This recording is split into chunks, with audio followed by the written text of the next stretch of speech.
Hello বন্ধুরা, তো আজকে আবার একটা ভিডিও নিয়ে চলে এলাম, ফার্মের ভিডিও নিয়ে। তো আজকে আমাদের মুরগির বয়স হচ্ছে 13 দিন। তো আজকে সকাল সকাল এসে পানিগুলো চেঞ্জ করে দিলাম, যেহেতু সারা রাত যে পানিটা থাকে সেটা প্রচণ্ড ঠান্ডা হয়ে যায়। তার জন্য এসে আবার পানিটা ফেলে দিয়ে নতুন করে পানি ভরতে হয়। তো দেখতে পাচ্ছি এই পানির কালারটা দেখো, পানির কালারটা এরকম, তার কারণ এর মধ্যে মেডিসিন দেওয়া আছে।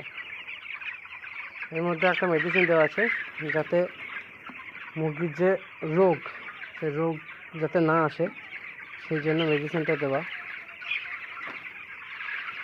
তো তোমাদেরকে বলবো যে কোন রোগের জন্য কী মেডিসিন আমরা ইউজ করি, অবশ্যই সেটা জানাবো। তো তোমরা আমার চ্যানেলটাকে সাবস্ক্রাইব করে রেখো এবং লাইক শেয়ার করে পাশে থেকো।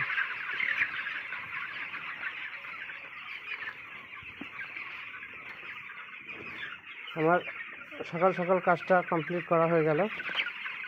আবার একটু পরে এসে একটু কাজ আছে, সেই কাজগুলো সারবো। দেখে নাও, পানির কালারটা চেঞ্জ হয়ে গেছে মেডিসিন দেওয়ার জন্য। আর যাদের পোলট্রি ফার্মের অভিজ্ঞতা আছে তারা অবশ্যই জানাবে যে 13 দিনের মুরগির গ্রোথটা ঠিক আছে নাকি কম আছে।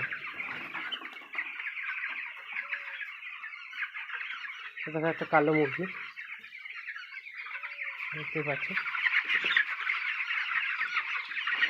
কালো কালারের মুরগি। তো পুরো ফার্মে একটাই আছে কালো। ওকে বন্ধুরা, এখনকার মতো টাটা।